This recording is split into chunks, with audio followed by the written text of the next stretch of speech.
Hello and welcome to the Build with Baer workshop. My name is Pat Baer. I'm here to build a model kit and, of course, hang out with you. First and foremost, I'm throwing the Baer Cave link on the side of the moat. If you're a subscriber, you can do the same. First, thank you to Crazy Like Fox for renewing your subscription. That's 6 months. And, of course, thank you to Harold for hosting the stream, of course. And hi, Lashbrook. Happy to have you here. But yeah, we're going to just kind of see if people want to come in. You know, we do the old thing, the hangout. This is before we go to the overhead, this is the intro portion of the stream, the kind of the just chat section, where sometimes I'll show. We are almost body complete here. We got, arms and legs, and we're ready for weapons. We're ready for the head to finish. I've got some components for the head. I went ahead and did. I put the eye stickers on the kit. One thing that's kind of cool is, so you have the regular one. You can see the hole there where it should be. But also, if we wanted to, we could make the eyes separate, which is kind of interesting.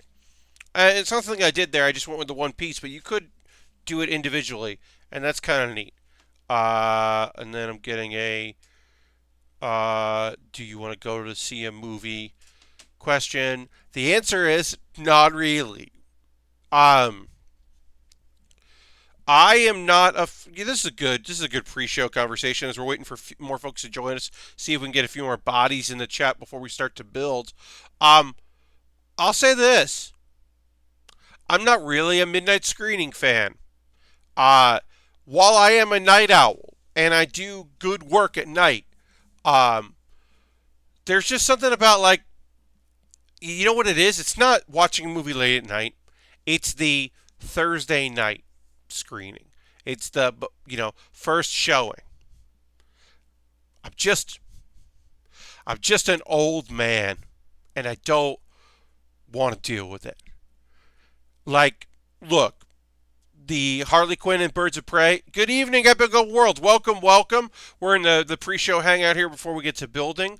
Do I think that movie could be really fun and enjoyable? And is there going to be a buzz about it and a vibe there? Yeah. Do I need to be part of that vibe? No. There are movies that I have been to that had very good vibes.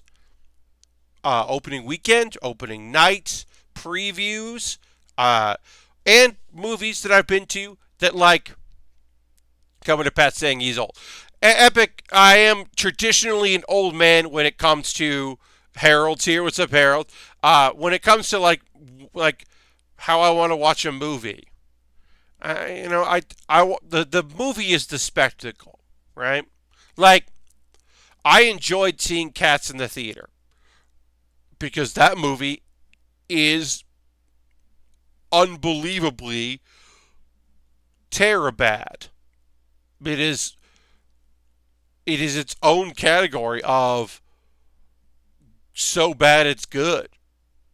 But I didn't go to a rowdy screening.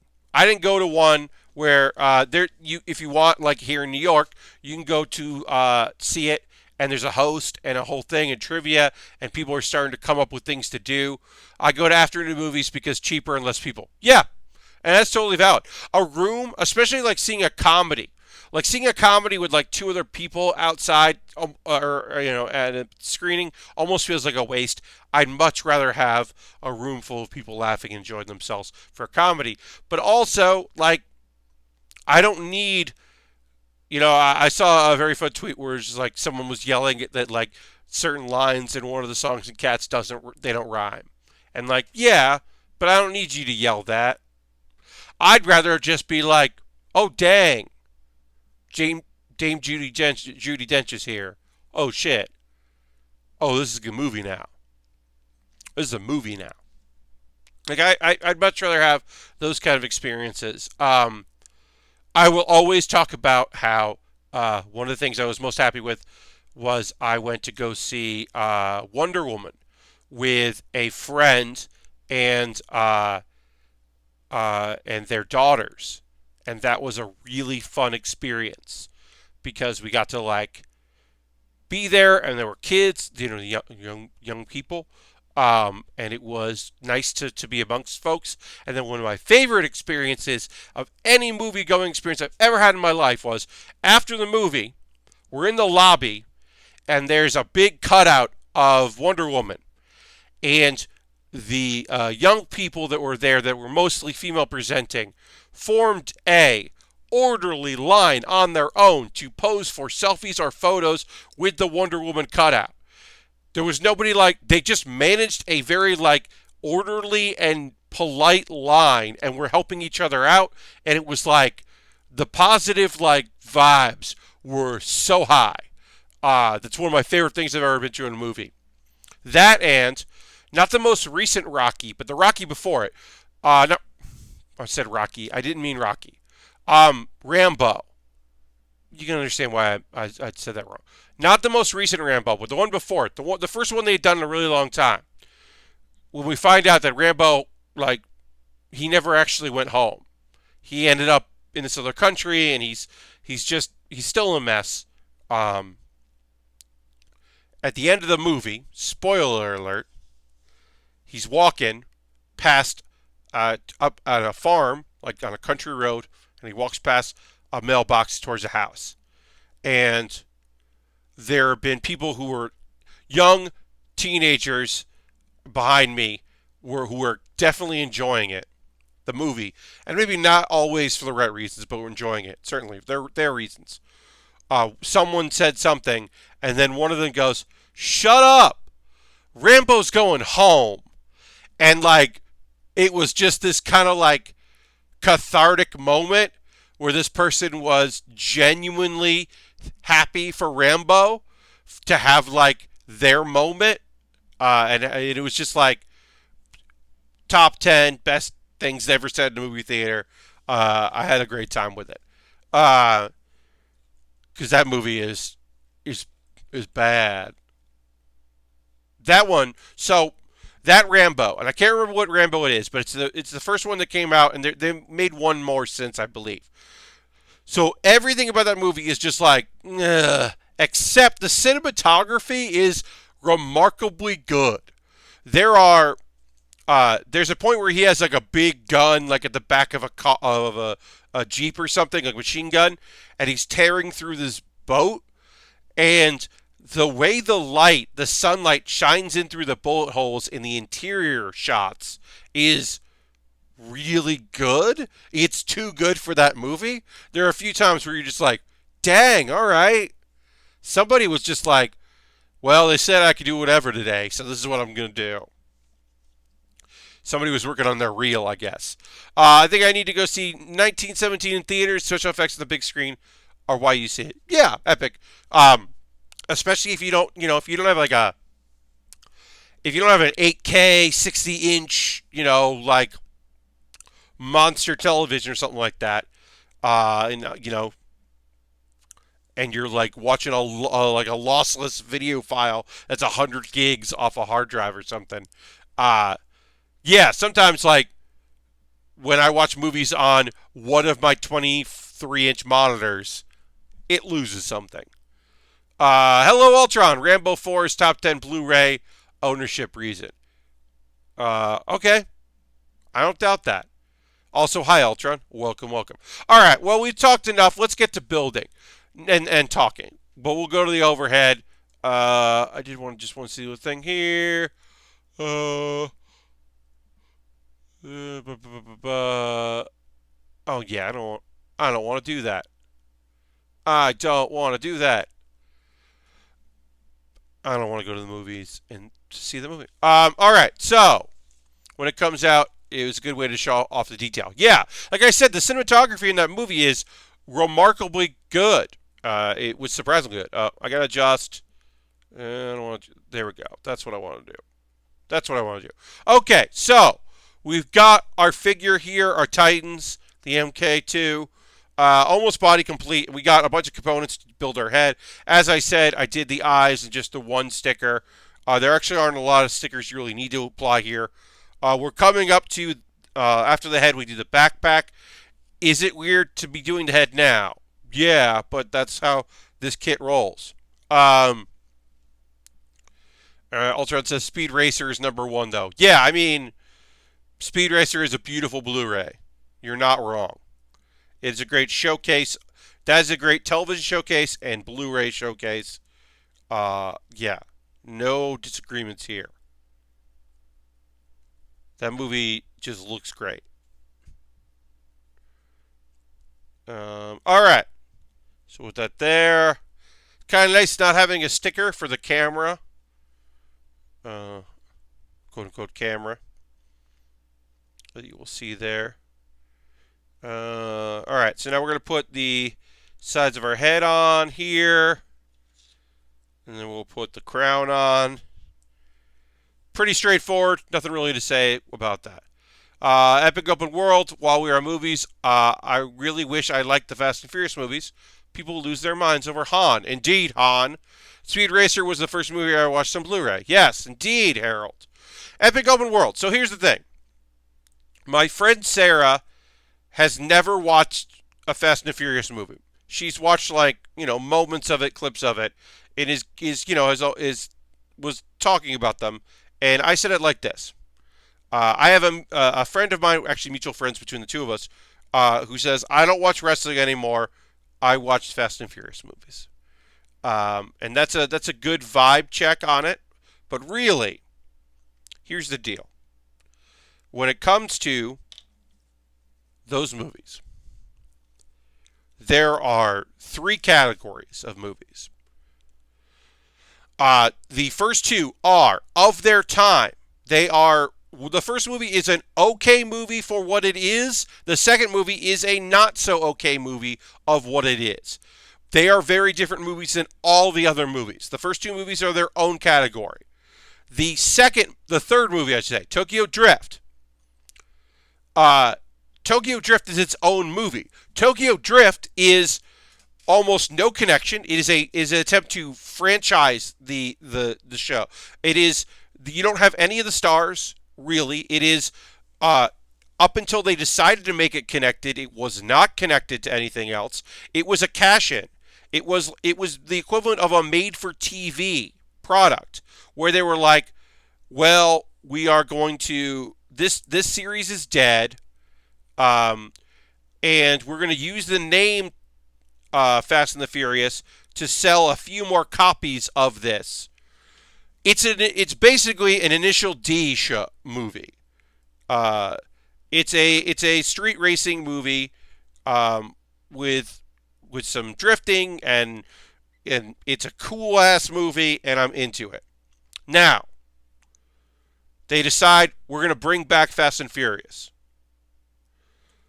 and they decide canon.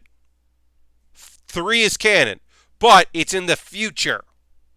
And so then a bunch of the movies are before it, and then during it, and now after it.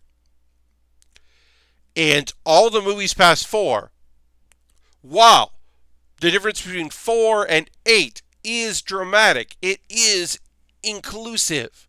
And you can include 4 through 8 as the third category of Fast and Furious movies.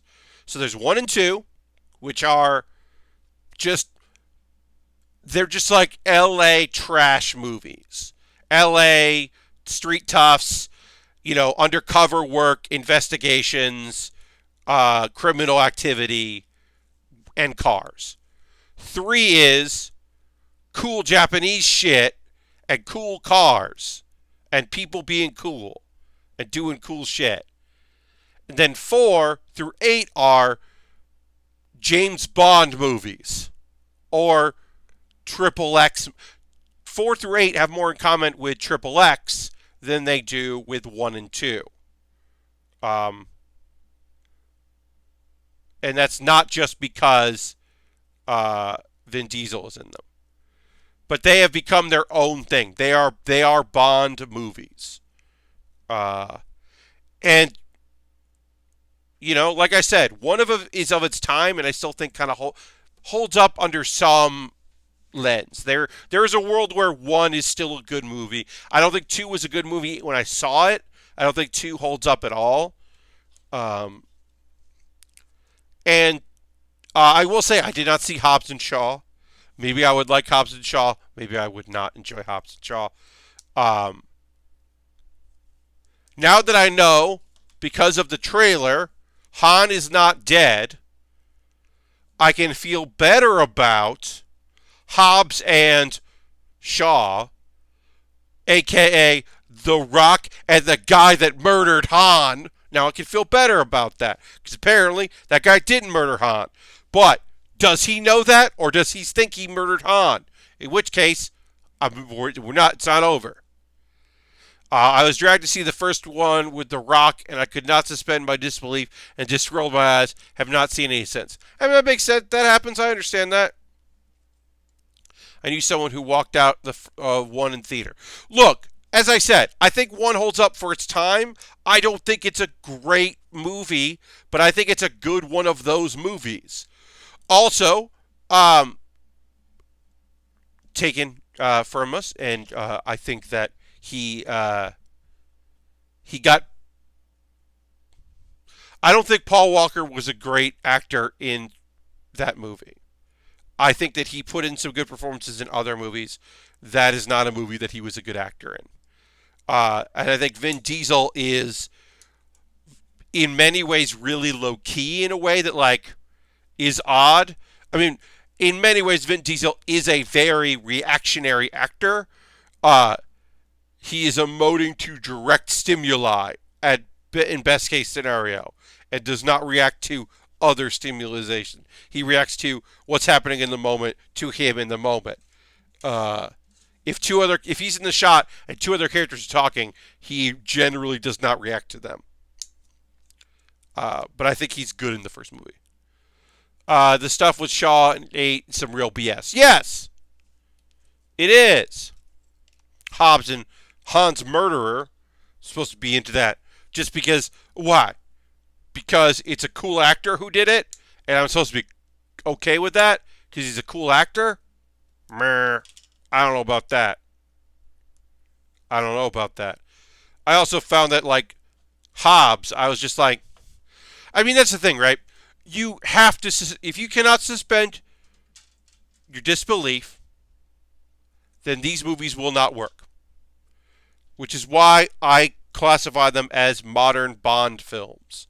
Because that is, to me, a way to, justify all of the nonsense that happens in them and just accept the ride that I'm currently on is classified as that, because that, to me, makes sense. Yeah, Shaw was secretly nursing Han. Yeah, he kept him alive, and it was the plot between the 2 of them because Han wanted to escape for a while or whatever. I mean, death is not the end in this movie. It's a whole thing. If they continue to make them in the Tokyo Drift style, I would still watch them. Yeah, but like I said, to me, so Tokyo Drift doesn't, it is canon, which I actually genuinely appreciate the fact that that movie is considered part of the world and canon. I think that's rad that they did that. I think that's very cool that they're yeah, this movie counts. I think that's awesome. Because it was Aladdin 2. It's one of those Disney sequels that's VHS or DVD only. It doesn't, or Aladdin 3. It doesn't fit with the other things. It is just a thing that exists. And I can appreciate that they were no, that, even though this was just, possibly another alt movie script that we decided to make a, part of this world.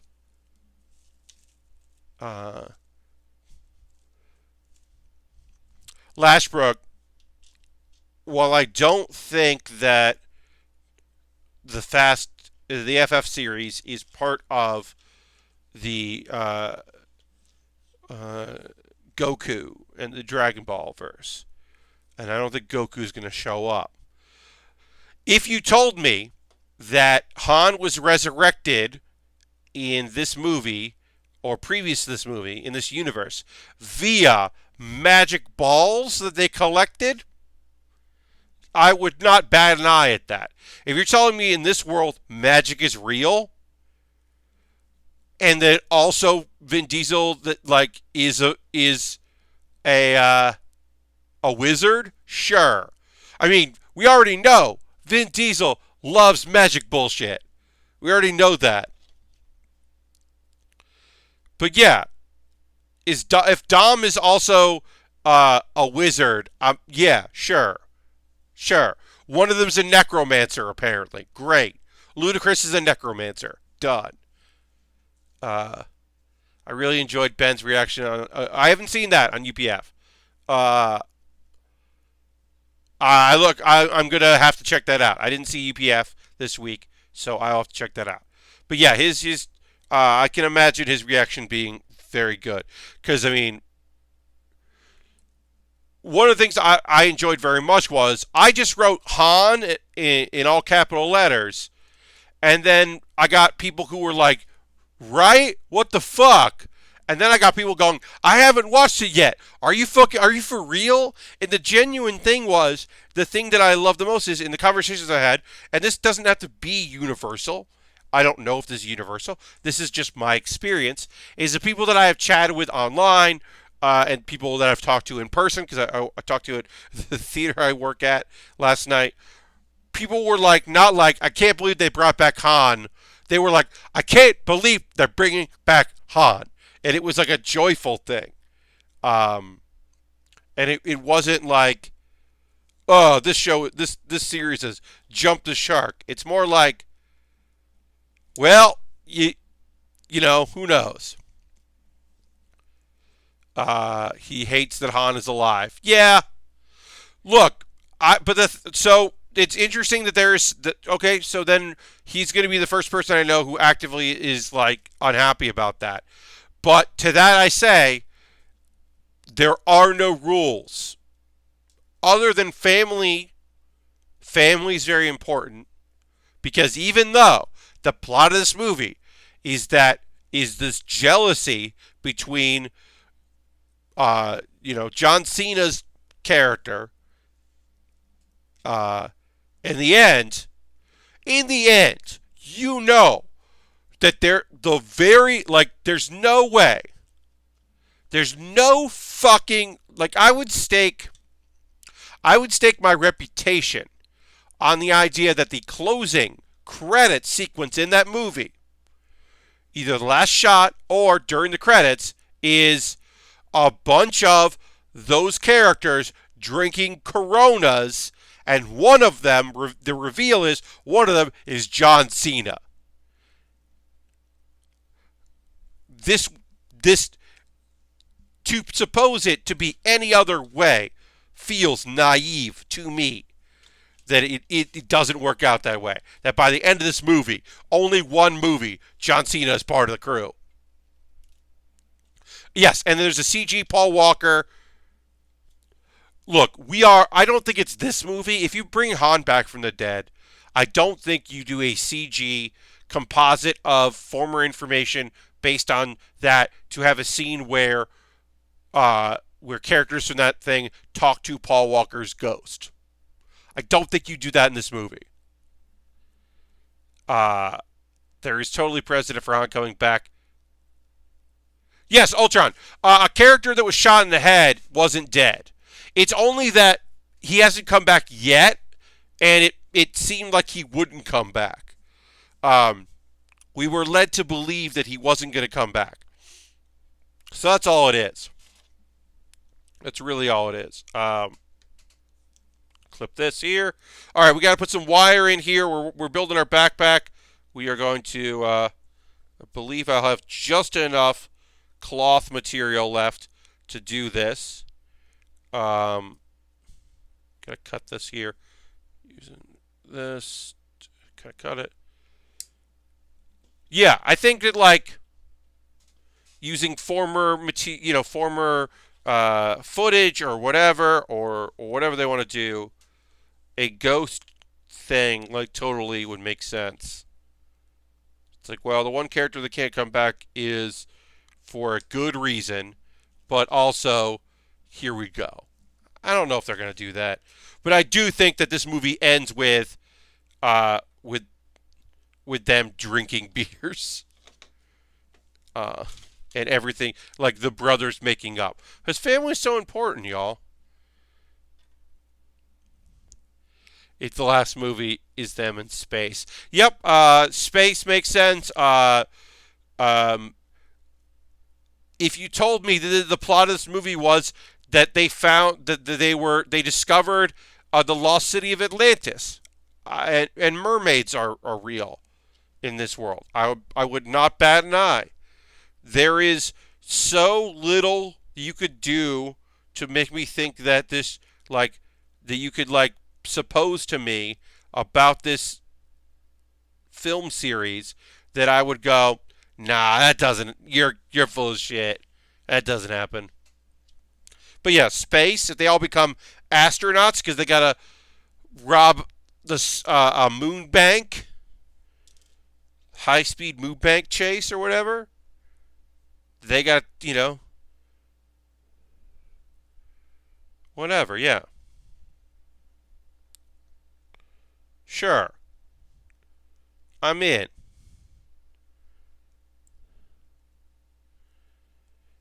It's just joyful nonsense. And I think by now you know that that is something that I am indeed a huge fan of. I do love some just nonsense. Zero G is the ultimate drift. Sin, hi Sin. I could believe them hunting cryptids in speedy race cars. Oh yeah, oh man, Bigfoot is real and we got to catch Bigfoot. But also, we've met Bigfoot. And it turns out that Bigfoot is chill as hell. So now we got to cover it up. And then Bigfoot is joining the crew. Yes, Dom's other brother this whole time has been Bigfoot.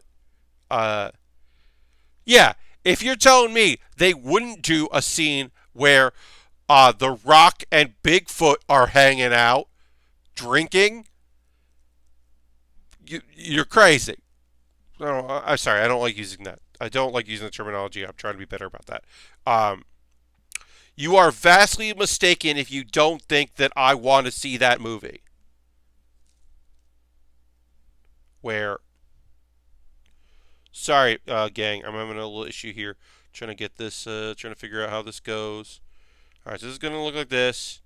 And this is going to go like this. Or where the reggaeton DJs smoke weed with Bigfoot. Yes. What if it turns out not secret? Turns out secretly this has been Ubisoft's Assassin's Creed series. Okay, yeah, this has all been a dream. This is all computer simulation. I buy that. I totally buy that as well. You can I can totally believe that this has all been some sort of CG thing. Yeah, sure. Sure. This is all simulate. Yeah, it's all on Animus. That would explain a whole lot of shit if it was just all a computer program. They're all in. Look, if it turns out that all the Fast and Furious movies from 4 on have been The Matrix, sure.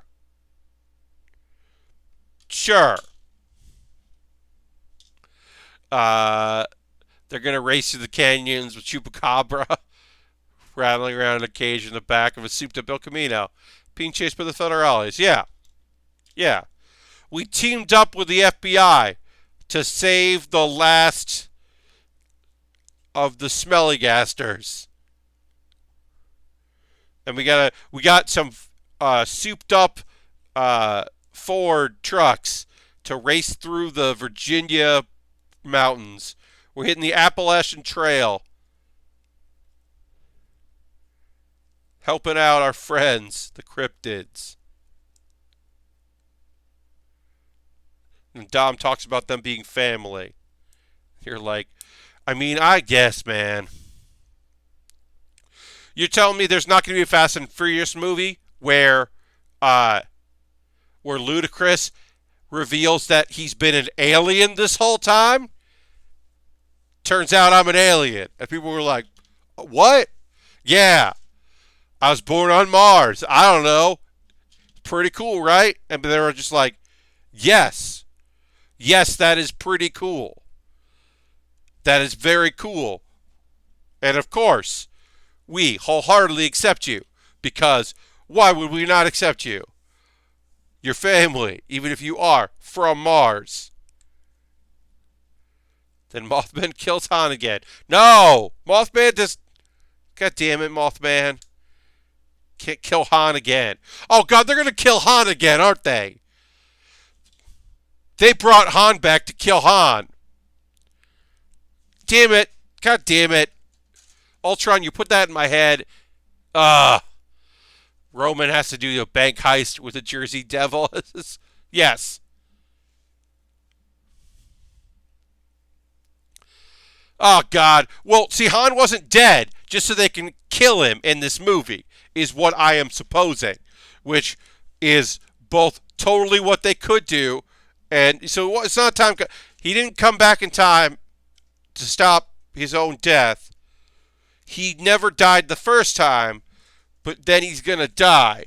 So they got him back just to watch him go again. I guess that's what... Ah, fuck. Man. And he was a demon alien. Yes.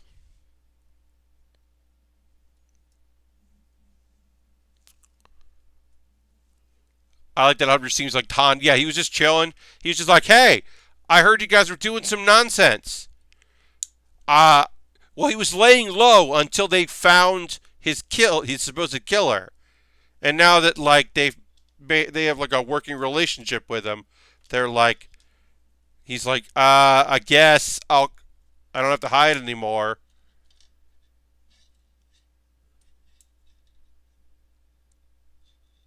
Yeah. Yes, also Lashbrook, he could just be a vengeful ghost.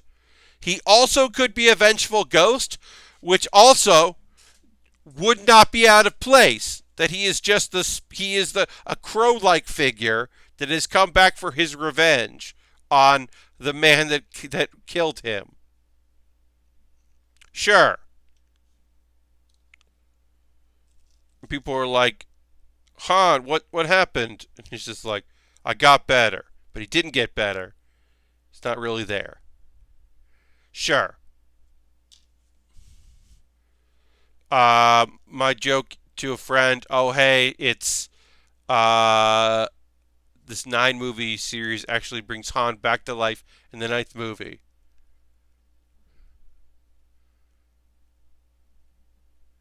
Han is Ghost Rider? Yes. Spirit of Vengeance. Han is definitely Ghost Rider. I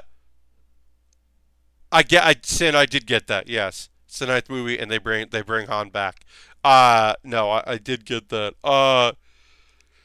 Yeah, Spirit of Vengeance, Spirit of the Night. He's one of the death. He's one of the black lanterns. So he's the spirit of death. That is come back to life in a certain way to seek vengeance and to kill everything. Sure. Nick Cage is also Ghost Rider. Yes. I don't think this is going to be the movie where Nick Cage is finally in, quote unquote, finally in Fast and Furious. But also, if Nick Cage shows up in Fast and Furious, sure. Either as a nonsense character or as Nicolas Cage. What if Nicolas Cage played a version of himself in the movie? Would that be any weirder than other things that happen in these movies? I put to you, no. The idea that just the actor Nicolas Cage is friends with some character from this show, from that world, and is coming to hang out, does not seem out of the ordinary. It sounds just fine. All right, so I might do these wires separately later because this part is annoying and I kind of fucked it up already. So I was a little worried that I might not have the right length for connecting this wire to this other wire here. But no, that will work. Okay, so that is going to work, and then I'll put a thing that clamps it down. So I think this will work. Or as the President of the United States of America. Yes, the President. President thanks you, and also check out my cool car. Check out this cool car. Check out my cool hot rod. It's got nitrous. I'm the president. Have you checked out Land 1? It's not a limo. The presidential limo hauls ass. Sure. Again, these are not things that I am like, this will not happen. Oh, yeah. Here's the thing, Harold. Fast and Furious movies became Saints Row around like 5. It's basically around 5 they became Saints Row. Yes.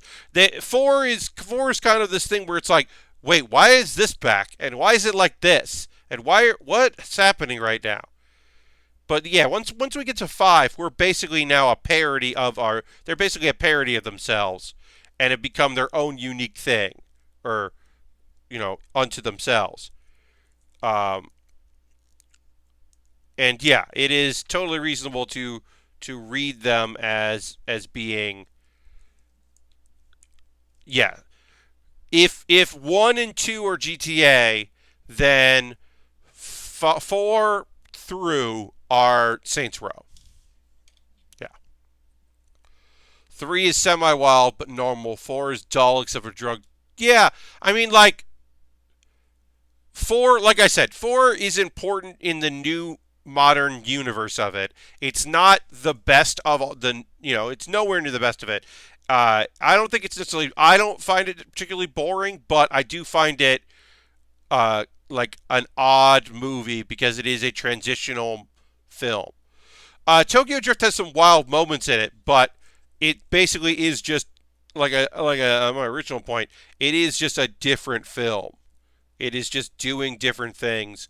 It has a different reason for existing because it is just it is in the same way that Die Hard with a Vengeance, the third Die Hard movie, was a script that existed that they made a Die Hard movie. Tokyo Drift feels like it's just a different movie. I like that 9 movies in. Yeah, I mean, really, in many ways, it's 5, 6, 7, 8, 9 are the ones that people got excited in. Because I think like 4, people were like, that's weird. And 5 were like, wait, what happens in this fucking movie? And then like by 6, people were like, I like this series. And now it's like its own thing. I bet there are people out there that are like, oh man, I remember when Final Fantasy, oh man, Fast and Furious used to be like this cool thing, and then it just got all weird. Like they like the first couple, and they don't like what it's become. I'm sure those people exist. And to them I say, I hope you find the movies you want to see. Because it's not going to be those. If you really liked 1 and 2, you are unhappy with what has happened. But yeah, Tokyo Drift it is not as good as the live-action Initial D movie, which is also not great. But tries. Let's see. What did I do today? Let's see what I did today. Today was a day where I ran a bunch of errands.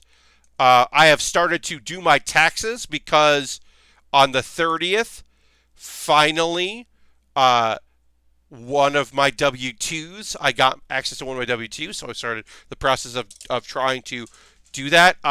One of the things about working for a number of companies is trying to get all my tax shit. Because previously, I would have my big W-2, and then I would have a series of like a couple 1099s, and then a few other things that came through for some reason. For some reason, Siri thought that I wanted to record that part of the conversation. I did not. I said series, and maybe my phone Siri thought that series was me saying that, but it wasn't. So don't worry about that. Yeah, so it's collecting all the information because I used to have W2, a couple 1099s for things I did here and there, but only a couple. And then like my Twitch stuff, which is never an issue because I don't make enough. And Patreon, there's like one state in the union where you have to pay for any amount, and the other Patreon is like such a minimal amount that I don't have to worry about it for every other state. I forget which state, but one state, like, you got to pay no matter what, and the other one is you have to hit a certain threshold to owe, and I don't, which is nice. So yeah, so I'm trying to get my like all my tax stuff done, or at least collected, so that I can send it in early. But yeah, it was frustrating. It ended up that I get 2 W-2s from my former employer. One for the work that I did in January and February before I was laid off, and the other one for the my severance package, which I won't get into details about, but exists. And hopefully, the taxes they took out for that is enough, because if I have to owe money off that severance package, that's going to be a problem. But yeah, my big goal this year is to not use TurboTax. So I am I'm using. I have not put this through in here, but I'm going to try Free Tax USA because I hear good things about them. But yeah, my goal is to not use TurboTax this year if I can avoid it. We'll see. So this backpack does not clip in great. It doesn't feel good. You have to instead of just it popping in like you would often have, there are little clips here. You can kind of see that, I think, there. So you'd have to push it in and then push down. And then it is fairly sturdy, but it still doesn't feel great.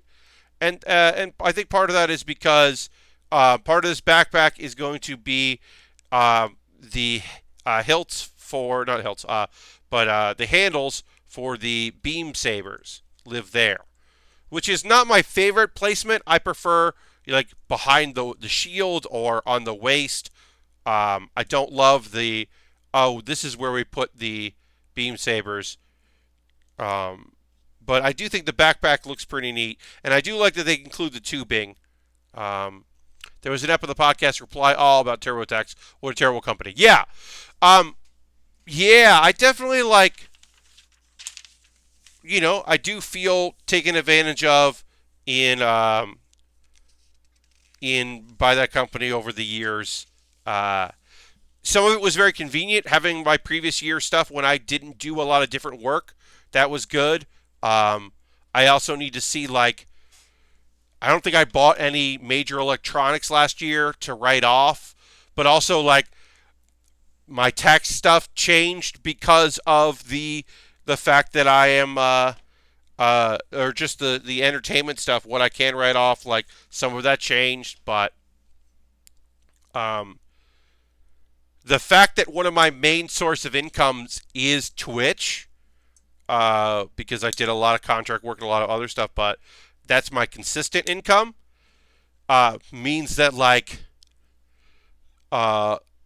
there are some things that, like, I can definitely write off, and that's pretty great. The goal is to make PAX stuff, like, totally a thing I can write off, which is not currently really reasonable. It's a vacation. It's not really work. Uh, but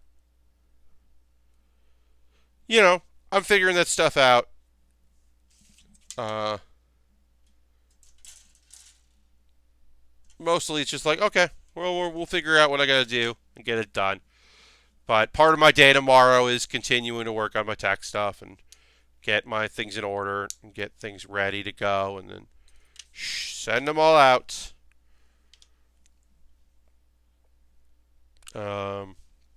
Working on our beam rifle here. Our beam rifle, which looks pretty rad. We'll finish that off.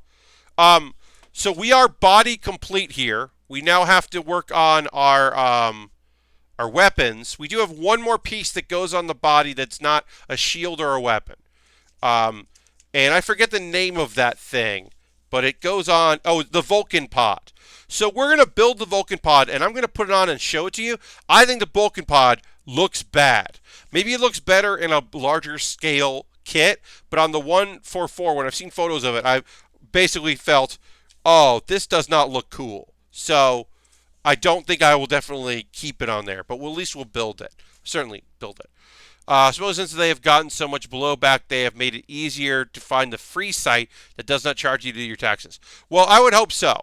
I wonder if I can, but I'm going to try an alternative and see how that goes. Obviously, that's one of the reasons, not obviously, but one of the reasons why I'm starting now is to give myself more time, since I'm not just going to be, and also my job stuff changed so much last year that it's not the same thing of just importing information one year to the next, changing a few values here and there, but incorporating because it's the same, W-2s coming in.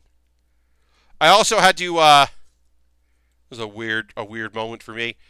I had to remember my login for my previous employer, for our clock in, to get my tax stuff and download it. Like, I had to remember the site I used. I haven't used it since like the beginning of February, so almost a year, exactly almost a year, of me not touching that site. And I was like, oh, I gotta do that.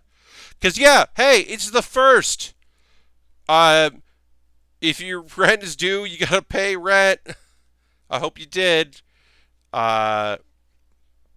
Or I know sometimes some landlords, depending on who they are just like, you pay them on a weekday. You don't have to worry about the weekend. But yeah, I hope I hope all that works out for all y'all. What's going on here? What the? Oh, that goes like that. That's right. But yeah, it's the first. It's a new month. We got through 1 month of 2020, which January felt like it did fly by. Maybe I'm wrong there, but it does feel like that. The end of this month kind of came out of nowhere. I put up my schedule for the first half of this month. I'll bring that up, information there. It is my pinned tweet. Also, if you come to my channel here on Twitch and look on days that are or when I'm not streaming, you can see that information. Oh, we got to put a sticker on here in the front of this there. So we'll find sticker 6. The most relevant information about my streaming schedule is Monday, normal stream. Wednesday, starting at 5 p.m. because I do have a thing that late that evening, so I'm going to start at 5 p.m. I'm going to do another Hearthstone stream. I just like playing Hearthstone, and I feel like I might as well stream. We're going to do some wild decks. There was a new card that came out with the most recent solo adventure, which includes some new cards. That is it's a shaman card that fits perfectly in my wild evolved shaman deck. So I'm playing that card, and it is great. It's great in that deck. So I'll do that Wednesday, starting at 5 p.m. Eastern. And then the other big one is the following Wednesday. I'll be doing a build stream at my normal 9 p.m. time because Saturday the 15th, I'm going to co-stream the Crunchyroll Anime Awards. Uh, this month felt like 2 years, but Monday will be a relief. I hear ya. Rent and bills paid. Also, this month my work is giving everyone a raise this month. Hell yeah, Epic Open World! Congratulations on that. That rules. Yeah, let's say the 15th I will be doing a co-stream. It will start at like 7:30 Eastern because the thing starts at 8 p.m. I think Eastern. So I'll start a little early, do like a pre-show hangout. They have not officially announced that they are doing co-streams as they did last year. So it may be a thing where my stream gets interrupted and I have to like make it so I'm only getting like you're not seeing this. You're just seeing me. You're not going to see the stream. I don't know if they're going to do that. Last year they did co-streaming and I seemed to be good. I don't know if they're going to suddenly decide they don't want to do that anymore. I would hope that they allow for co-streaming. But that was fun last year, so I would like to do it again. All right, so we got a little our scope here. That clicks down, which is pretty fun. You can see there's a scope right there. And then we get to put the piece there. F. 12. All right, cool. 12. It's 11. Oh, did I already put that on there? No. Oh, that was a piece that I clipped off previously by mistake. So there we go. But yeah, I enjoy doing the anime awards, and to me, it's fun to like mix things up now and again. Now that is a Saturday night, so I understand. I think co-streaming is much for that show. It is not a huge show, and they need the eyeballs. Yeah, I mean, look, are they making a splash this year by having Xavier Woods, aka Austin Creed, hosting with Tim? Our boy Tim is hosting with Austin. Yes, having Austin do it is certainly a bigger thing, or Xavier Woods, so we want to call him. That's certainly a step up. But yeah, they haven't officially announced the co-streaming. One would assume they'd be doing that any day now. But I'm going to do it, and then if it becomes an issue, then I will just do what I will just take the audio down, put the audio in my headphones, and just you'll watch me watch it, and that'll be less fun because you'll have to like watch it yourself in another tab, which is less fun. But they are doing it in more places than just Twitch, which makes me wonder if they're going to allow for co-streaming, if they're going to be running it through their site, which will also just be Twitch, and also I think they're on YouTube streaming, so perhaps it will be an issue. Yeah, so I don't know. But I had a good time with it last time, and I think it'll be fun to do it again.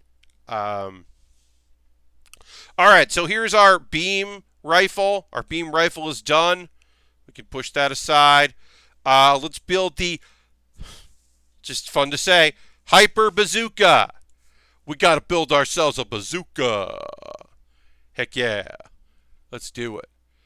Austin needs to be in his DBZ costume for it. Yeah, I don't know what, I'm sure he'll just be in a very good suit. And that'll be good.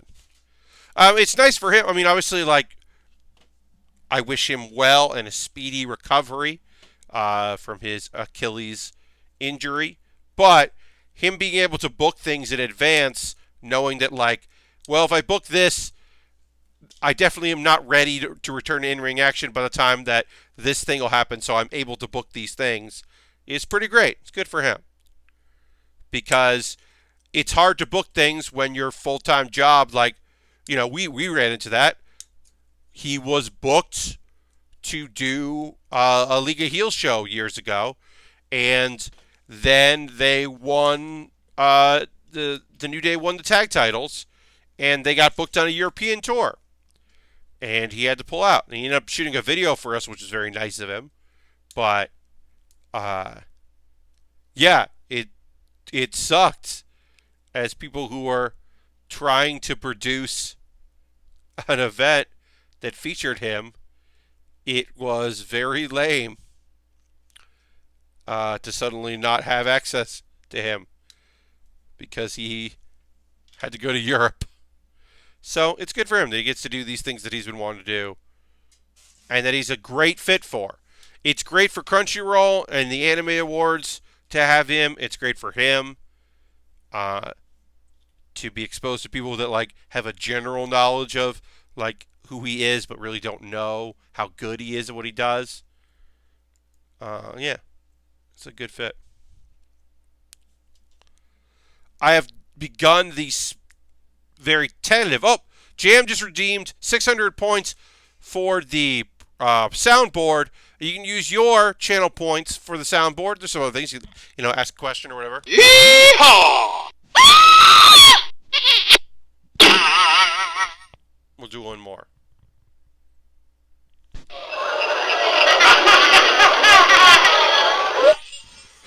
His job now to make life rough on Dan Reichert, which is a great job. Yeah, I mean, like, the thing is, that crew is so professional, because they know that like this podcast thing is important and good for them. But yeah, the nice thing is that like they understand social media and the importance of like doing these things more so than I'm sure other people that Dan is dealing with. Like I have no insider information on that, but I can understand how like they've listened to podcasts. They know what podcasts are. They get it. I'm sure there's a few other things where he's just like, I'm sure the quote unquote shoot nature of Corey Gray's podcast is much more annoying than the wild antics of a New Day podcast. But I don't know. I have no idea. That's just my assumption.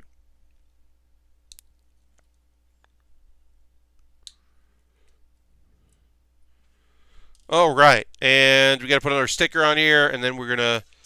I jumped the step where I built the whatever this is here. Magazine? I think that's a magazine. That's a word. We will take a pause for the cause in a moment or two, and I will tell you how you can support the stream if you're so inclined. That'll be in a moment or two. I do want to finish up what we got left here. We got a few things left to build. We're not done, but we're getting there. And then when we finish all our components that we have to build, I will go get our next kit and we can start organizing it. Which is coming up. And I should check the Patreon results for my poll. I haven't looked at it in a while. I assume that is the. Oh, why did I get logged out of Patreon? Don't know why I got logged out. Hate that when you just get logged out of a thing and you're like, oh no, that's. All right, let me go check here. Oh yeah. The Barbatos Master Grade. The Gundam Barbatos Master Grade is the next kit that we will be building on stream. I cannot wait to start that kit. It is rad as hell. I really like that kit in general. I think the Master Grade looks awesome. I think the full mechanics have been great to build in the past. Non-grades for Iron Blood Orphans. The high grades, I think, are pretty cool for that show. So I'm excited to work on a kit. It's also a pretty modern kit, 2019. So that's good. Oh, got to put a sticker on here.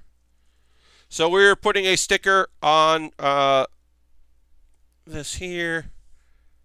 And trying to be gentle with it. Try not to bend it. I already bent the sticker. Oops. Grumble.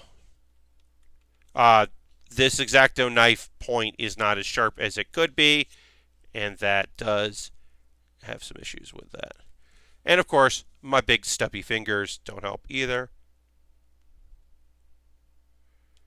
And occasionally, it's not anything to do with me. It's just that the stickers are sometimes not that.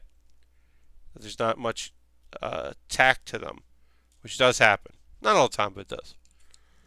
All right. With this there. And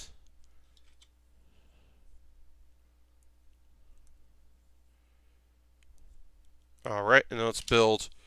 We'll finish off this weapon, and then we will take our balls of the cause. We'll finish off the hyper bazooka, and then we can build the Vulcan pod and the shield after, and then the arms that we have left to put together before we finish this up. Heck yeah. All right, so let's build these. So one of these magazines is going to go in the weapon, and the other magazine goes on the side of the kit. You can see there's like a space there. Well, you can't really see too well. There's a space there for that, which is cool. But yeah, let's build these. These are really easy to put together.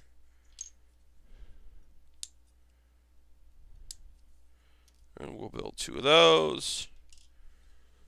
Okay, and build 2 of those.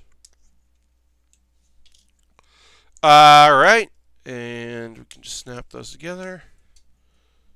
Here we go. And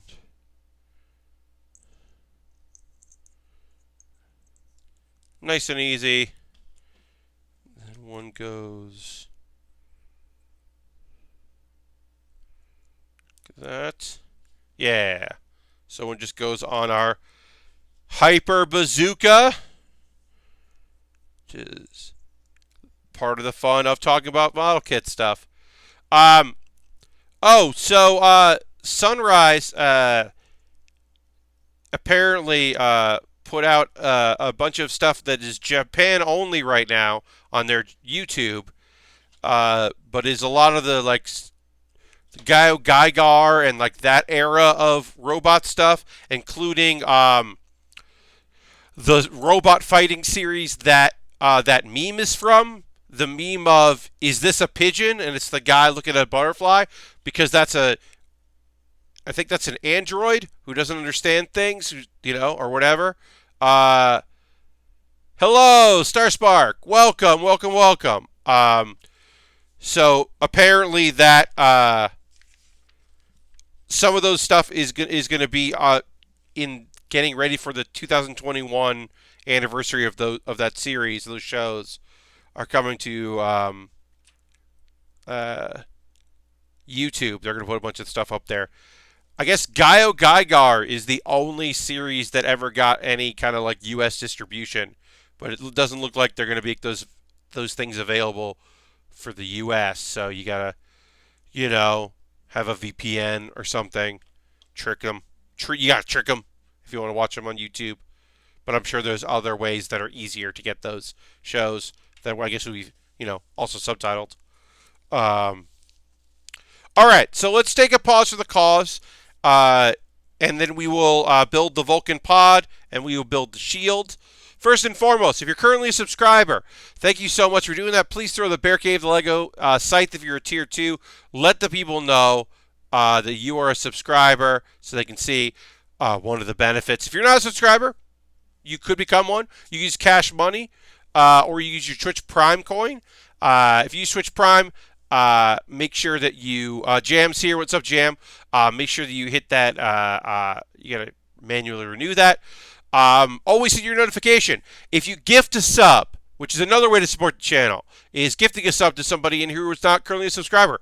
Or if you renew your subscription for up until Valentine's Day, it seems like, you will unlock emotes for people in the chat, which is pretty neat. But you can donate a certain amount of bits and coins, always appreciated.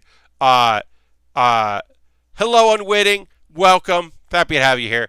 We got a few people we don't see that often. We got a few returning faces, some new people, which is always nice. If it's your first stream here or your first in a while, welcome, of course. as always. I'm quickly just going to, the first time you're seeing the Pulse of the Cause, it's just an ad break. I take an ad break in the middle of the stream, go over ways you can support the channel if you'd like to. You're under no obligation to do so, but if you want to, it would be appreciated.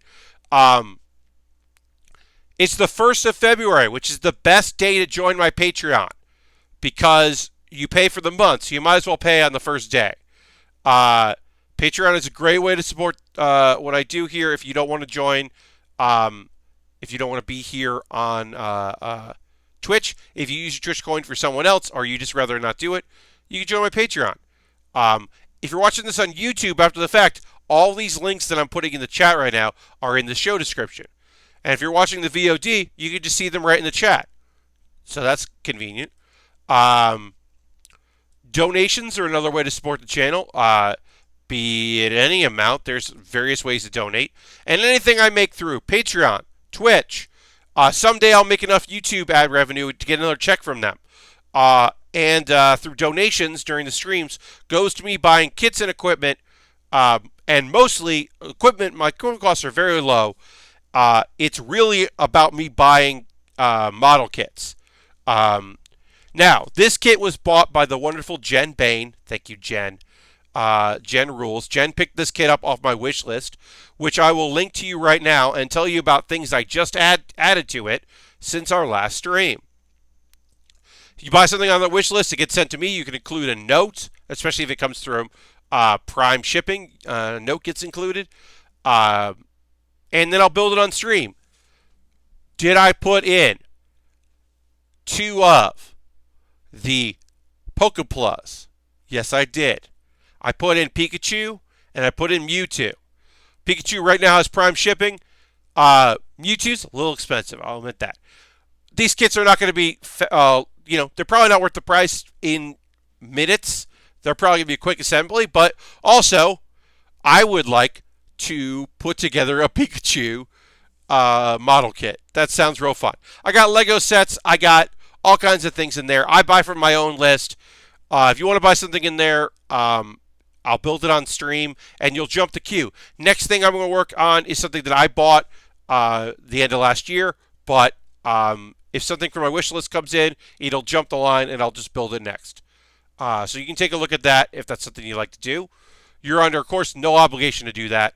We're quickly going to get through this, and then we'll get back to building, but I do want to get through these things. Sometimes people are like, hey, Pat, I would love to buy something, but I don't want to buy something for you from Amazon wishlist. Do you have, could I just buy it at Target and send it to you? Right now, no. When I am more financially stable and solvent, I will get a P.O. box. That is a goal for this year, but I don't have access to that, unfortunately. But I do have a thing where if you want to go to USA Gundam store, you could buy a gift card there and then send me a whisper here on Twitch or a DM on Twitter with the code, because you just get in your email, and then I'll buy something from USA Gundam store. That is a way to do it that's not buying something off Amazon if you opposed to using Amazon wherever you can. And I get that, and I understand that. It's good to have options. Hey, I have a Discord. Join my Discord. It's cool. People post photos of stuff they're working on. People ask questions. People promote themselves. There's a channel for that if you want to promote yourself. Speaking of promotion, Baering the List is a weekly series I do where I break down things and rank them using Tier Maker. I ranked all the Black Bulls. Currently, all the Black Bulls according to the anime. There's one more Black Bull that's in the manga, and I did not include them in the list.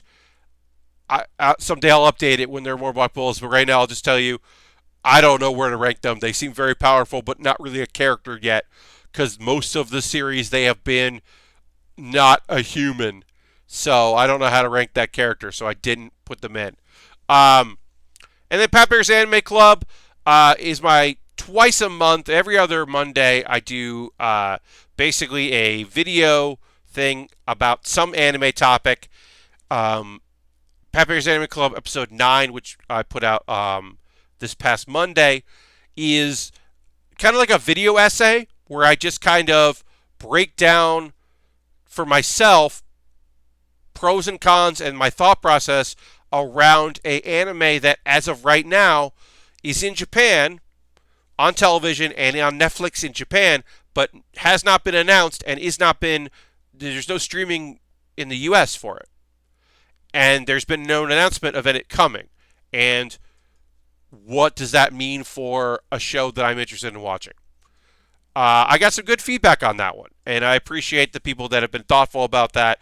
And then I also understand the people who are like, you just watch it you just torrent it. What are you even saying? And I can understand that. I kind of go through my thought process on that. So you can check that out if you'd like to. I am going to drink some water right now. Now, the water break doesn't necessarily mean drink water, which I have to get. So I'm not drinking water right now. I did not bring my bottle of water in here. At some point, I will have to go up and get the Baratos. We can start organizing that. So I'll get water then. But this is a good time for people to stretch. I'm going to use this time to stretch out. Okay. Oh, nice. I lean forward in my chair, and then this, yeah. But we are going to talk about anime right now as I get back to building. And when this is done, I will put a screen up for a second, and I will get water, and then I'll also get the Baratos from the other room. Baratos. I say Baratos a lot. It's Baratos. Anyway, we're back in it. We're building. I'm going to talk about 4 anime shows. Science fell in love, so I tried to prove it. The kissing episode. The kissing episode. So, if you're unfamiliar with the show, it is a romantic comedy about college students who are in the science lab, and 2 characters express their thought that they could possibly be in love with each other. And the show is them exploring the evidence that either supports that and doing experiments. Now, do these characters have feelings for one another? We as an audience, we fucking know that. Kissing is very much a science. Indeed, Epic Open World. But the thing is, every fucking character in the show knows that these 2 characters are crazy about one another. They know.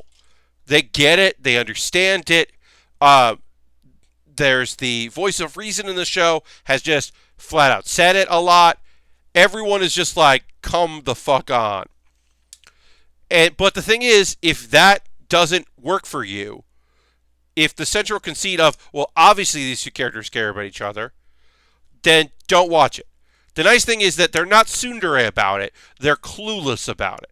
They're so focused on their scientific research and their philosophies, and they're trying to understand things via the scientific method that they overlook the obvious, or in some cases, they push the obvious stuff aside because how obvious is it if we're not vigorously testing it?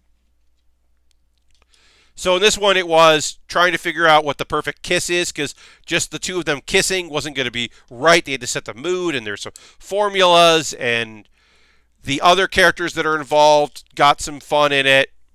There's a very sweet moment where the 2 of the girls in the science lab have this kind of thing where they have a real genuine moment of an older sister, younger sister thing, because the main woman in the show has never really had female friends.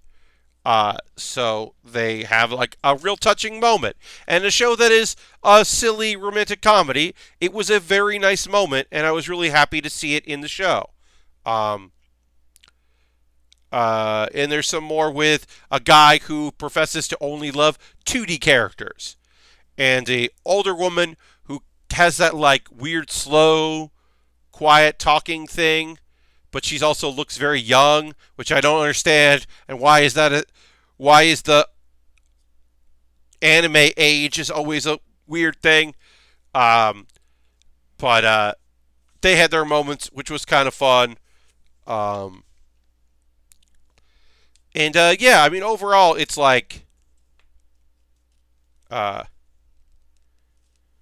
it's interesting.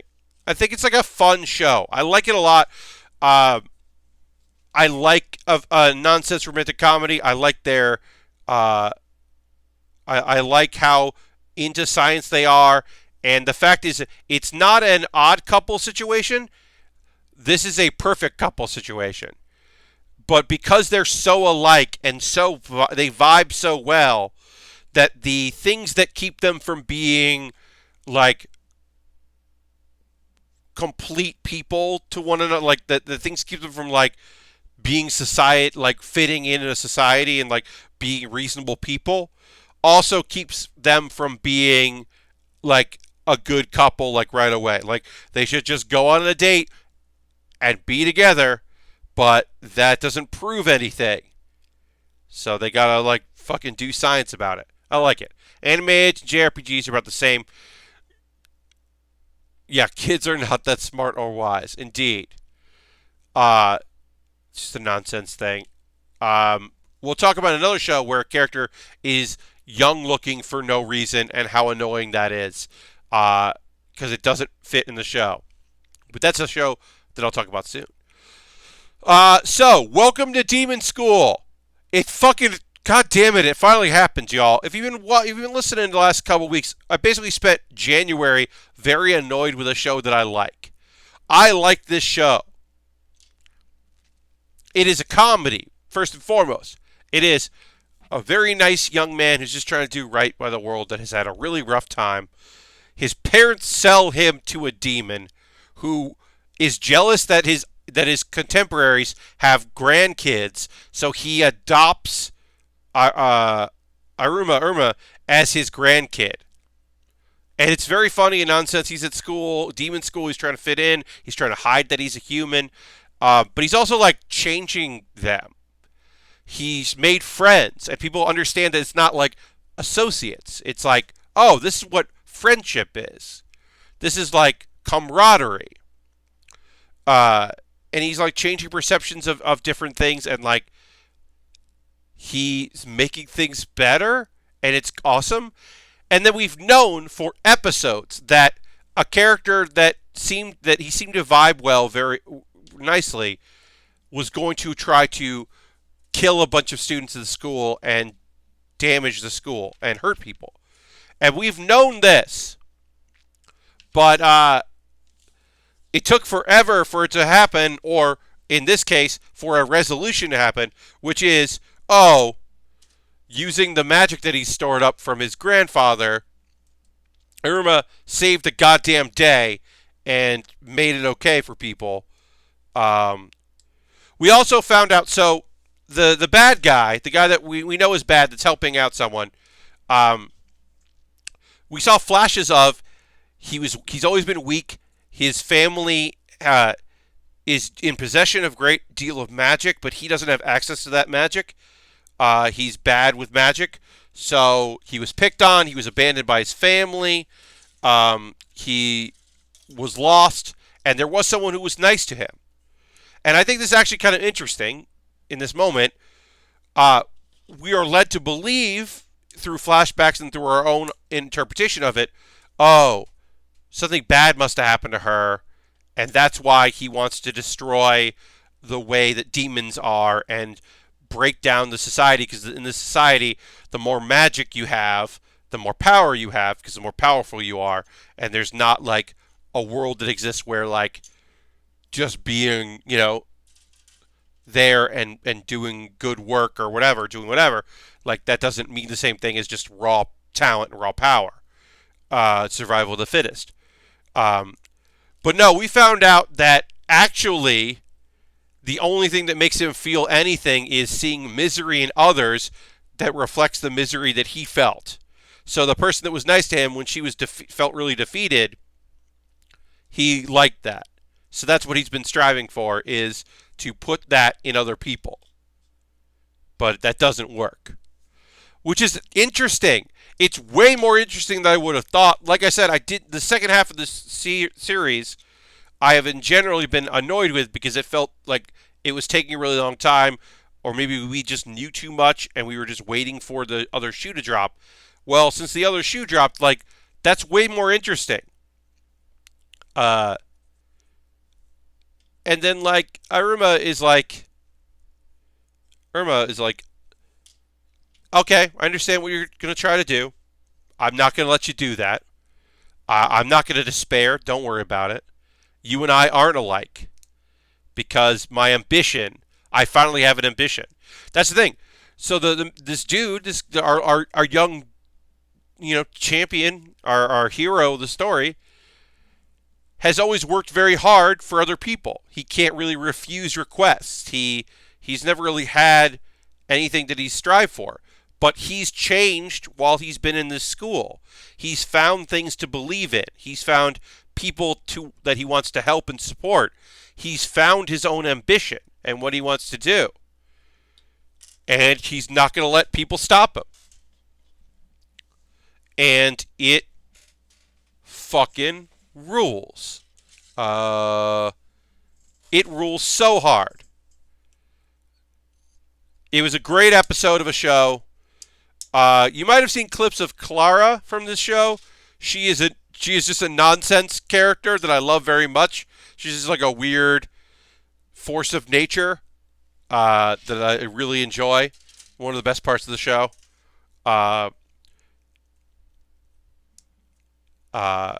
There's a nice high five moment in it that I really like. She's got this weird song like a bunch of episodes ago that is just incredible where she's really down. It's in an episode that like shouldn't be as good as it is because it's about her like trying to seduce because she wants like to get attention from her guy. So she's like trying to learn seduction techniques and is bad at it, but she's really down, and so she visits her family, and they sing a song that's very great and cute and totally weird in the whole show. Yeah, there's some good stuff in it. I genuinely enjoy it. As I said before, I want to support it because it's a comedy show. It's a comedy anime that has 24 episodes. You don't see that. It's not a thing that happens that often. And so I want to support that because I genuinely do think it's like a funny and fun show. But it feels like it didn't really have the source material for that many episodes. So they dragged it out. But yeah, in general, good. I liked this episode of My Hero Academia more than I thought I would. I thought I was not going to enjoy this episode because it is the provisional. So a couple of our characters, Bakugo and Todoroki, didn't get their license. They didn't get they failed the test. So this is they're doing their like makeups, like study stuff to see if they can take it again. And they have some people watching it.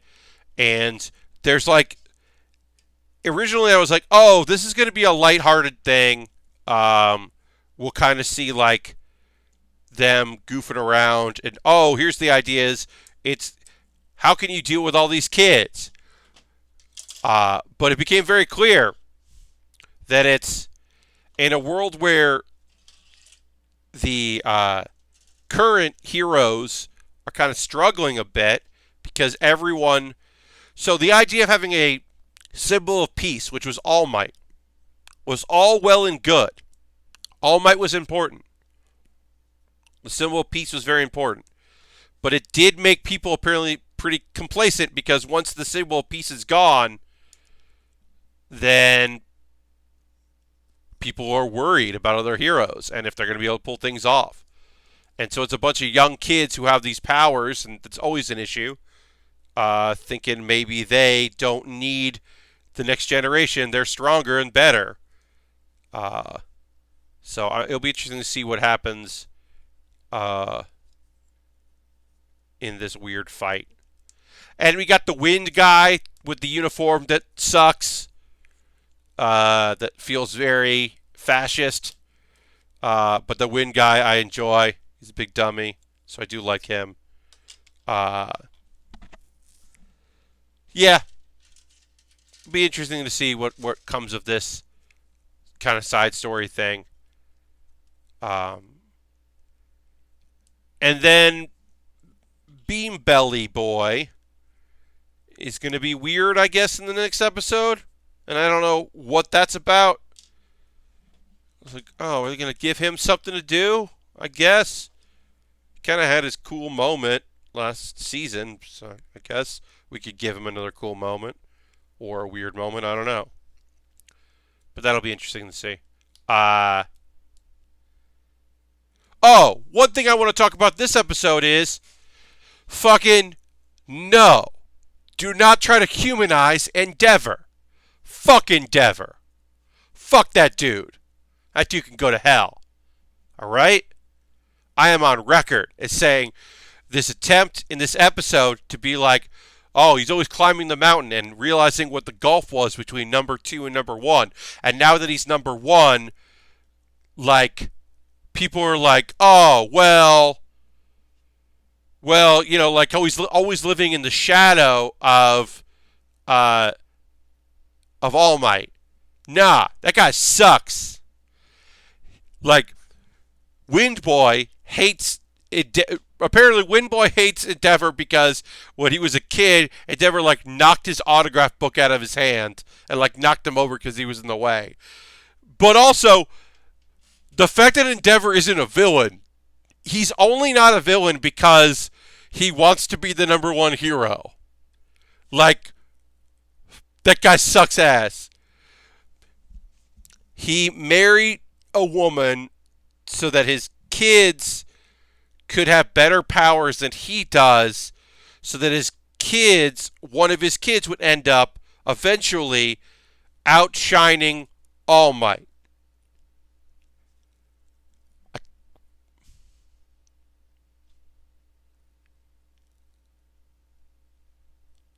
It's just villainy.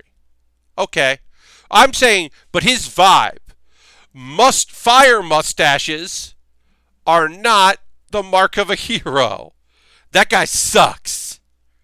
And he's mean and bad. And I don't like him. And I don't need, like, I'm fine with All Might being like, you know what? You get a bet, like, whatever. All Might can fucking forgive him and feel bad about that, about the position that he's put himself in by being the number 2 hero and now the default number 1 hero. But Endeavor sucks. I don't need that dude around. Get out of here. Get the fuck out of here, Endeavor. Guy sucks. I hate him. Here's my big passionate message to you. I hate that guy.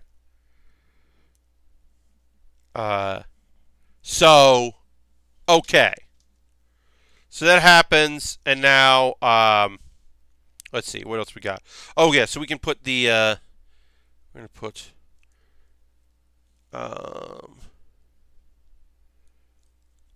we'll put one of these on here. Okay, great.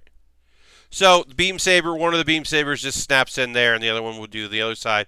But we can't do that because of, no, we can do that, but we're not going to do that because we want to have one of them like this. That'll do that. But yeah, I'm tired of that dude. He sucks ass. I'm sick of his shit. Get out of here. Otherwise, it was fine. I'm not super invested in this story. But sure, okay. Then let's see. We'll just clip out some extra pieces here. Okay. So Inspector. What a surprising show, y'all. Inspector is a really so it's. I don't know if I would wanted it the way I thought the show was going to be more than what we got, but the premise is, if you haven't been following, along, or you haven't been watching, um, yokai, ghosts, specters, all that shit is real in this world. So all that is real. And um, years ago, an 11-year-old was kidnapped by them, and they pleaded with her to be the goddess of wisdom, which is she can see stuff, she can communicate with them, she has knowledge of what's going on, and then because basically becomes an arbiter, helps them out with things they don't understand in the modern world, settles disputes among them, is kind of there to just like make sure that things work out okay. She accepts that. A few years before that, uh, a young man, we don't know why, but a young man eats two monster meats, two yokai meats, the flesh of two different yokai. It was not his intention. He was tricked into doing it. And we know that he has the ability. His very flesh hurts monsters, and monsters are terrified of him. Yokai spirits are terrified of him.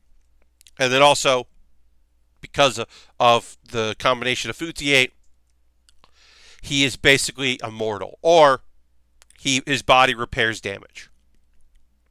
So I assume, it's Inspector. We got this person that can see spirits and communicate with them. And as a respect, we have this person that they're scared of. He'll act as our bodyguard. We're going to investigate things. It's going to be action-packed, right? Second episode, no action. Third episode, a little bit of action. Fourth episode, not that much action. Also, fourth episode, none of the dude, except for the very end. Part of the thing we find in the first episode and how they met is he was engaged, and she broke it off because they saw a kappa.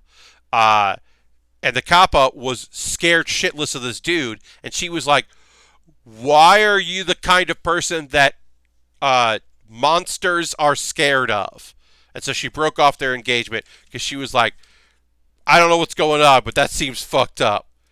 Well, she's a police detective. So now we are dealing with, or she's not a detective, but she's on the police force, I think. So they broke up their engagement, but now we're dealing with her, and we're dealing with her a lot more than I thought I would. And there's also like, I don't know why our goddess of wisdom didn't really age. It's probably something to do. I guess it's something to do with the magic. But yeah, he really wasn't in the episode, and that's kind of interesting. I think that's kind of neat. I think it was kind of cool. Overall, Inspector is a way different show than I would have thought, and it's going in places I wasn't expecting. I think it's a cool show. I think it is like, yeah, it's breaking through a lot of the. I mean, we still have the thing of like, she's into him, and it's unclear why, and he's rude to her, and it's unclear why, but I don't know what's going on, and there's like, I don't know, there's cool monsters, and that's fun, and then like the former fiance, and then our goddess wisdom, their interactions are interesting and weird, so I can appreciate that.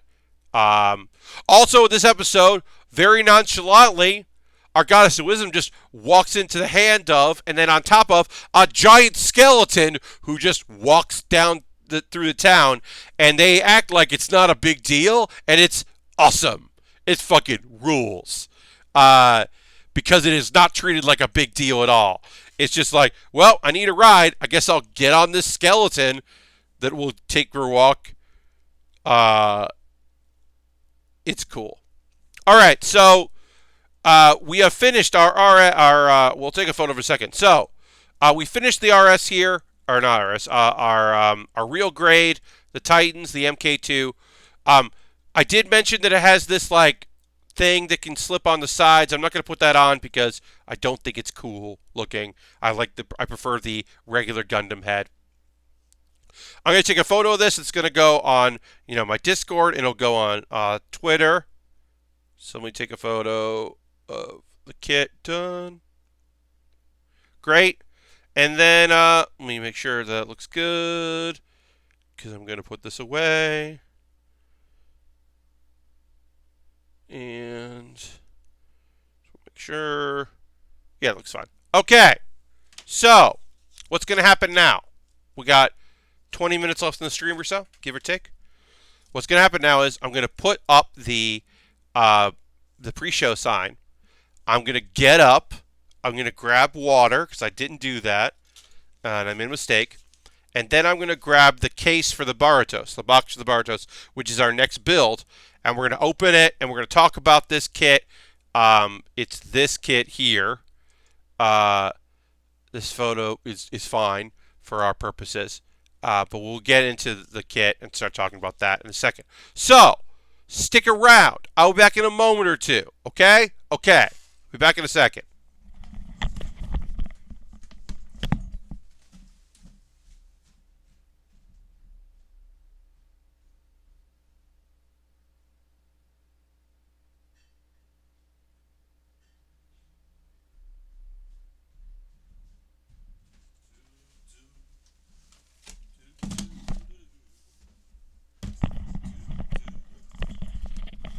And I am back. Hello. Thank you for hanging out and waiting. Apologize for that. I thought that so yeah, here's our big kit. Here's a big box. This is one of those master grade boxes that is just wide. It's like pretty thin and very wide. Which is fine for all of the many pieces we're going to have in here, but when it's done and there's not a lot in it, there's just a lot of empty space in our box. This is the Master Grade. This is, from Iron Blooded Orphans. This is the Master Grade from the Gundam Barbatos. We got our big old heavy blade. The Gundam frame is basically a full skeleton that we're going to build, very much like the full mechanics line. I'm going to drink some water because I haven't done that. This is a 2019 kit that came out at the very end of 2019. It is a beautiful looking kit. This is a great Gundam. I mean, look, is this a main show Gundam? You bet your ass it is. Look at this thing. Look at that bad boy. Just crunch and crunch.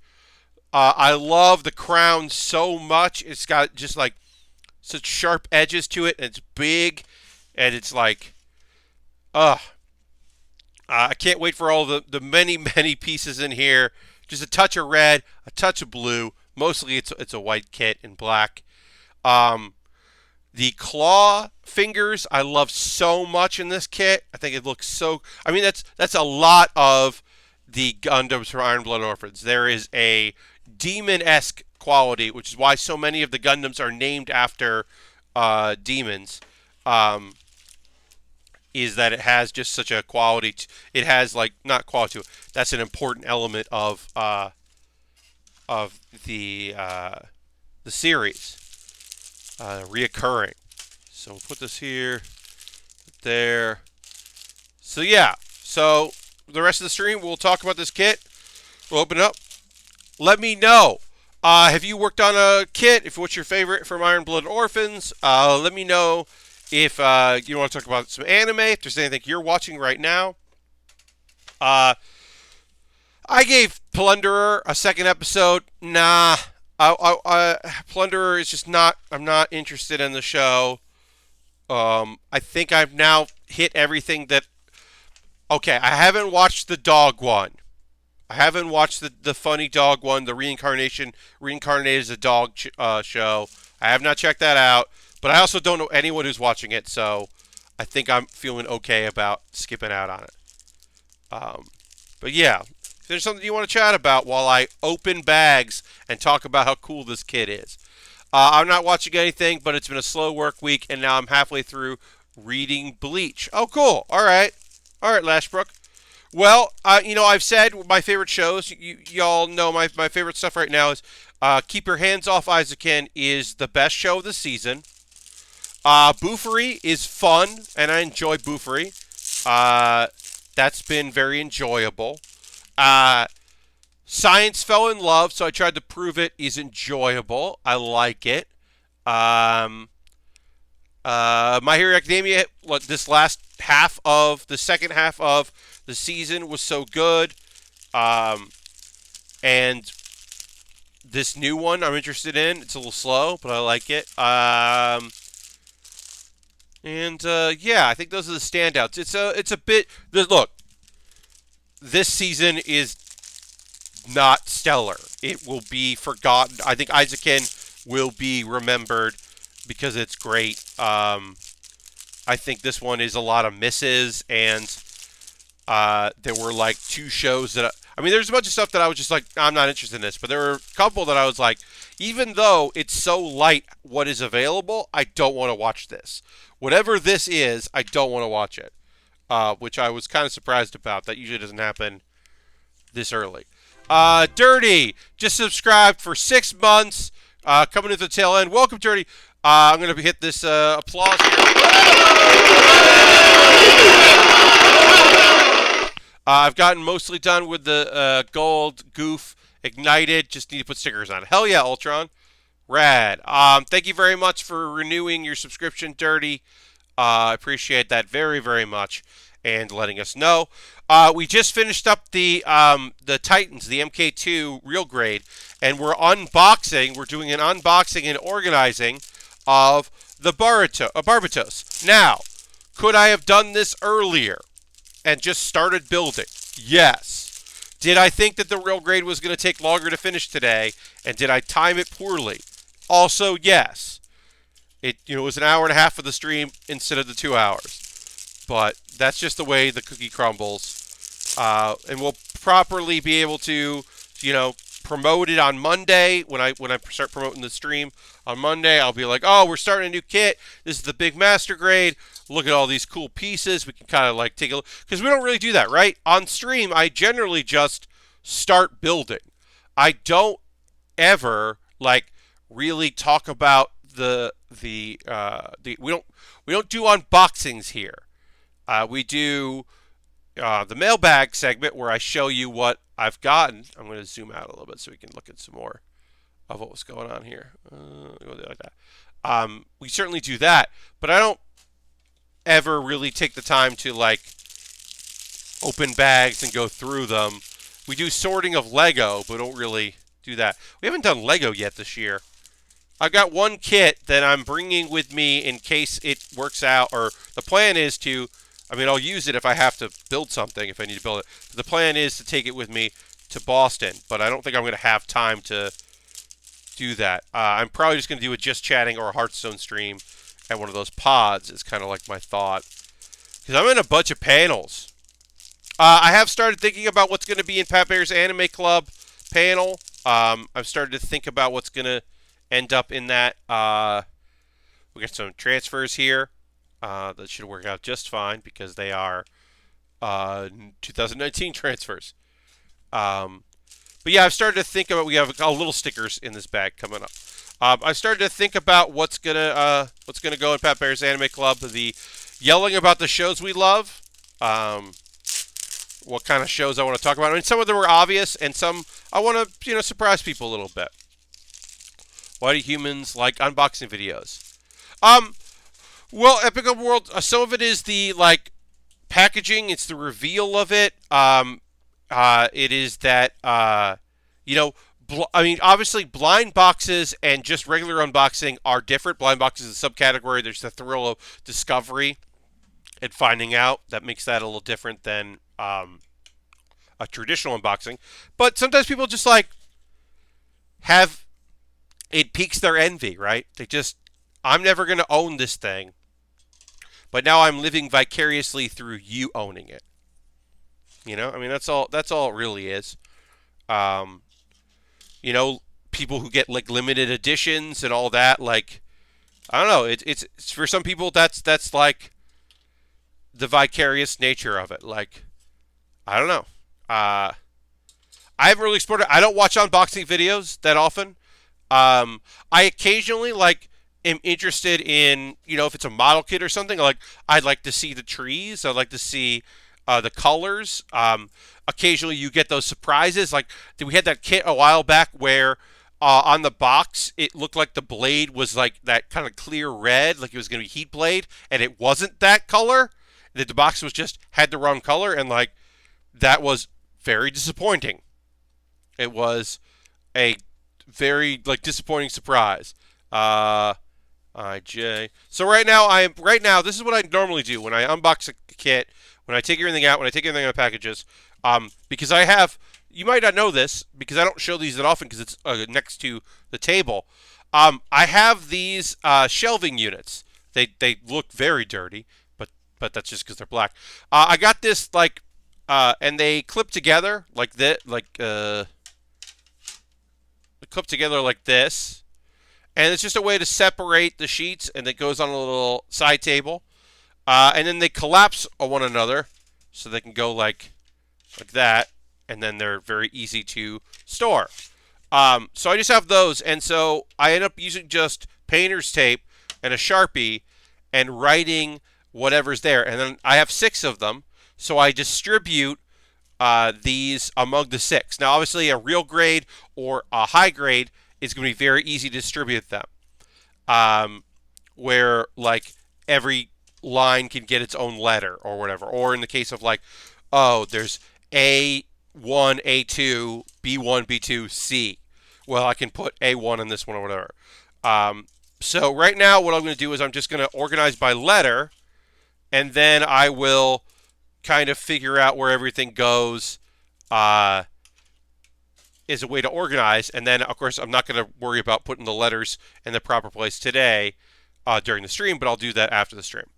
So this is a little peek behind the curtain here of what I work with when I'm doing stuff like this. This is weird because it's C1 and C2, but it's on the same thing. So that's a little odd. Right down to, yeah.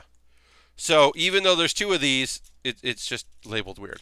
I would never be able to keep them straight. Well, yeah, that's kind of like I like organizing things like this, right? Because then I can be like, oh, this is where A goes, this is where D goes. I need that. Now, do I sometimes accidentally put things in the wrong spot? Certainly. This last kit, this real grade kit we did there. Now, you can see this. This is E, right? A lot of kits, this would be A. A is often where you're going to find your crown. It's where you're going to have multiple colors in the same thing. That's not this kit. This kit put that on E. So when I clip something out of the gold, my muscle memory is going to be putting it on top where A goes. That's not where it belongs, but that's my head. A doesn't look like this. This is plain. That's just from building over the years and them changing their own methods to mess with me. Like I know they didn't do it to just me to mess with me, but it does feel like that. Oh, I love this pink. Look at this pink color. Look at it. Oh, that's going to look so nice on the white, on the arms and legs. That's going to look so good. Ooh, that's rad. That is awesome. That's a master grade touch. You're not going to get that on a full mechanics on the non-grades. G. That's H. And then I's. Great. It's very pink. Yeah, it's very clear pink. It's going to look great. The shoulders and the legs. That's right, not the arms, right? I think there's a shoulder piece. It's going to look great. All right, and then D. Okay, so now that I got this together, I'm just going to kind of like figure out. It's very simple. I just place things by letter and then make adjustments. And I'm like, oh, okay, that goes there. This will be C and D. This will be where E and F go. We'll put that like that. Put E here. We'll put these there. Okay, I gotta put those together. And then I'll label it after the fact so that I can find them there. And it makes my life so much easier. I used to I would have the box next to it, right? And then I would just put stuff like this. I would just do it like this, where I'd have everything like there, and then you have to like deal through, and like a big box like this, it's not going to work right. They're just going to be in piles, and that's not going to work out. Now, if I like, obviously my next build stream is on Monday, right? So I'm not going to uh,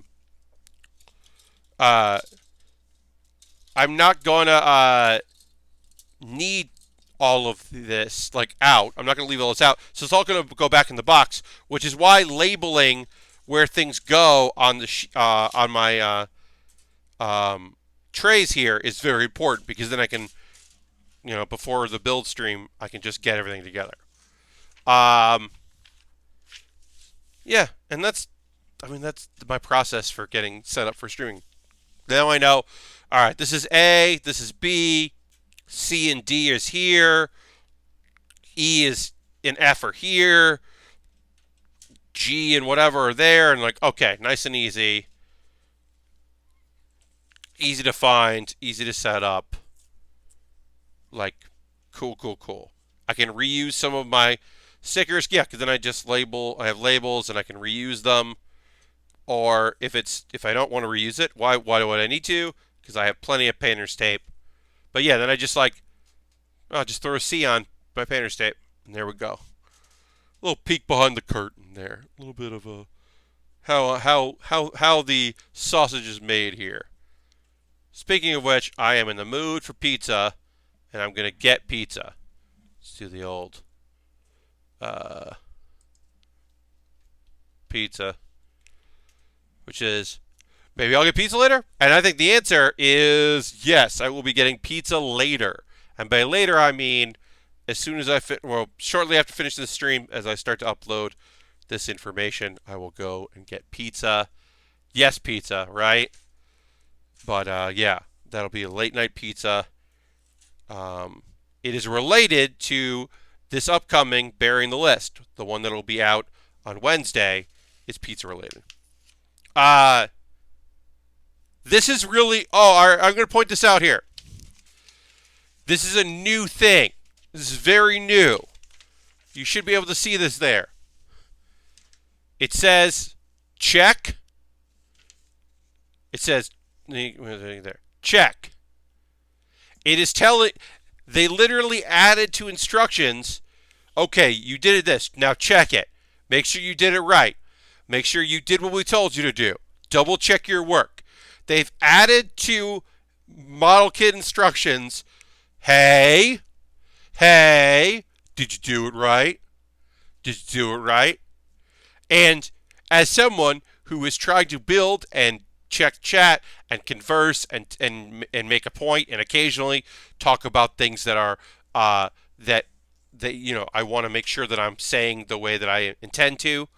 I appreciate taking a second to go, I did not do that right. Okay. Instead of, well, now I have to get my tools out and I have to pry these plastic pieces open and hope I don't break anything to make sure that I put that I set up the chest right. Especially with the Baratos, this like all of the Iron Blood Orphans, the chests are weird. They're weirdly designed. So you do want to make sure that you have done the shoulder like cylinders right.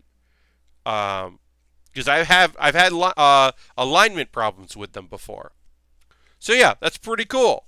I like to just like check. Just think that's check. I just think that, yeah, I definitely think that's neat. And then also in the instructions it does say check it, and that's different. That's a different kind of check it. But yeah, you can pull. We're going to do this thing where we're going to build a whole skeleton, and then we're going to build armor around it, which is unusual for master grade. Got those squirrely Ahab reactors. Yeah, it's just like it's weird components. The torso is all sorts of weird on these kits, and I do love them. They're all sorts of weird. I don't really like the gun. I don't love the gun because I think the sword, I think the two weapons are so much cooler. I think the sword is great, and the mace I think is awesome. I much prefer over the gun for this kit, but whatever, we'll still build it. We're not gonna not build it just because I don't think it's cool. Uh, but we know what we prefer to use, which is putting the mace in one hand and the sword in the other. All right, so on Monday we're actually gonna build this thing. I know that I just got ready to start building, but we're at time. But we're gonna build the chest frame, uh, and I'm excited to start working on that. Thank you very much for being here for the Build with Baer workshop. As I said, next stream is Monday, 9 p.m. Eastern. We will in earnest start this. Thanks for hanging out with me. Thanks for chatting. If you are not currently a subscriber, consider becoming a subscriber. Bits and coins. It's February, so the gift sub and the bits leaderboard that's above the chat, those are empty. They've reset. One gift sub, you're top of the leaderboard. Any bits at all, you're top of the leaderboard. And those help the stream out. And also, of course, gifting subs are over 300 bits. You get you can now gift people emotes randomly, and that's cool too. Thank you very much for watching. I'm going to play an ad. You don't have to watch it. You can just click away. But it benefits the stream. Thanks so much, and I will see you in the next Build with Baer. Bye-bye.